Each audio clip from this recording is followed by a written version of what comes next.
Saudara-saudari yang terkasih dalam Yesus Kristus, untuk memahami Injil hari ini perlu juga membaca Injil sebelumnya yang kemarin dibacakan hari Selasa, di mana dalam Injil kemarin itu Yesus menyembuhkan orang yang lumpuh di kolam Bethesda pada hari Sabat.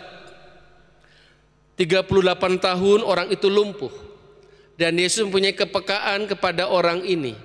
Maka ia berani untuk datang pada orang ini. Maukah engkau sembuh? Yesus yang memulai, Yesus yang inisiator untuk datang kepada orang lumpuh itu. Dan akhirnya orang lumpuh itu menjadi sembuh. Dalam kehidupan kita sehari-hari, ini juga ditanyakan kepada kita, maukah engkau sembuh? Apakah ini masuk dalam hati kita khususnya pada masa Prapaskah ini? Maukah engkau bertobat? Yesus Maha Rahim, Yesus Maha Pengampun, apapun situasi dosa kita, kesalahan kita, Yesus Maha Rahim. Tetapi ternyata hal-hal yang baik yang dilakukan oleh Yesus, oleh pemimpin-pemimpin agama dicap jelek, bahkan dicap sangat tidak baik. Dalam Injil hari ini bukan hanya Yesus menyembuhkan orang pada hari Sabat, tetapi juga Yesus menyamakan dirinya dengan Allah, menyamakan dirinya dengan Allah Yahweh.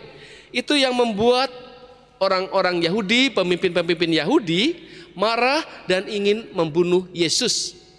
Masuk ke dalam pengadilan agama karena ia menyamakan dirinya sebagai Allah.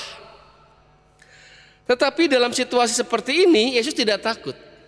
Yesus berani mewartakan kebenaran, mewartakan yang benar. Yesus dalam hal ini, Yesus ada dua hal mengapa ia menjadi pribadi yang berani. Yang pertama adalah Yesus taat pada kehendak Bapa. Dalam situasi apapun, Yesus taat pada kehendak Bapa, pada rencana Bapa, maka situasi apapun ia jalankan. Ia tidak takut dengan siapapun. Yang kedua, mengapa Yesus tidak takut juga? Karena Yesus mengakui bahwa Allah adalah kasih, bahwa Allah adalah sumber kasih. Maka relasi Yesus dengan Allah dibarengi dengan kasih, dengan cinta. Sehingga ketika ada orang-orang yang sakit, orang-orang yang tersingkirkan, orang-orang yang menderita, Yesus pasti akan menolong mereka. Karena Yesus juga adalah sumber kasih. Dua hal ini yang membuat Yesus tidak takut dengan siapapun. Tetapi justru hal ini membuat pemimpin-pemimpin Yahudi marah kepada Yesus. Pemimpin-pemimpin Yahudi melihat bahwa gambaran Allah itu, Allah Yahweh itu jauh. Ya. Tetapi ketika melihat bahwa gambaran Allah itu ada dalam diri Yesus, dekat, dia marah. Kok seperti itu pembicaraannya? Mengapa Yesus sebagai putra Allah? Bagi mereka di pendengaran itu Allah itu adalah jauh, ya, Allah Yahweh. Ternyata dalam perjalanan hidup kita sehari-hari, kalau kita melihat bahwa gambaran Bapa adalah gambaran Yesus sendiri, maka kita sebagai anak-anaknya harus melihat bahwa Yesus sebagai Bapa kita. Sehingga Injil hari ini kalau kita renungkan, bacaan hari ini sangat menarik sekali. Kalau kita melihat bahwa Yesus sebagai Bapa kita, kita melihat bahwa Yesus itu adalah sumber kasih. Ia yang akan menghakimi kita. Ia yang akan memberikan kekuatan kepada kita. Bahkan dikatakan yang akan memberikan hakim dari Bapa adalah putranya sendiri. Bahkan dikatakan di sini, barang siapa tidak menghormati anak, ia tidak menghormati Bapa. Sehingga hari ini mari kita bersama-sama pada masa Prapaskah ini minimal ada dua hal yang harus kita jalankan. Yang pertama adalah dalam situasi apapun kita harus taat kepada Yesus. Dan yang kedua adalah Yesus adalah sumber kasih.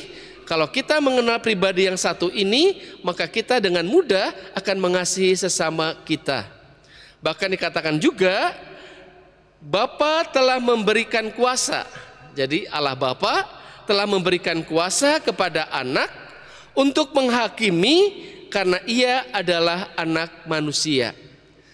Jadi pada masa Prapaskah ini mari kita raih kesempatan kita untuk sakramen tobat. Karena sakramen tobat itu salah satu kita untuk mengalami kasih, mengalami cinta. Sekarang ini minggu-minggu ini di seluruh Indonesia, ya, gereja-gereja Katolik lagi menerima sakramen tobat, ya. Ada ibadat tobat untuk umum, ada sakramen tobat untuk pribadi. Mari kita raih kesempatan kita untuk menerima sakramen tobat ini. Rasanya dari tahun ke tahun untuk sakramen tobat ini semakin lama semakin berkurang. Padahal gereja menyiapkan, memberikan waktu untuk datang menerima sakramen tobat ini. Apa yang mengganjal diri kita untuk tidak menerima sakramen tobat? Ya memang roh jahat itu tidak suka kita berbuat baik. Roh jahat tidak kita bertobat. Maka dengan caranya ia tidak ingin kita mengalami sakramen tobat.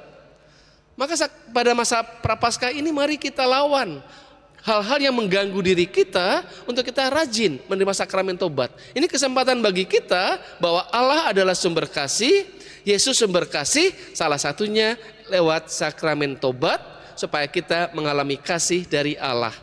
Sehingga nanti pada malam Paskah ini, nanti kita sudah bersih hati kita akan mengalami kebangkitan bersama Yesus, kita juga bangkit bersama dengan Kristus.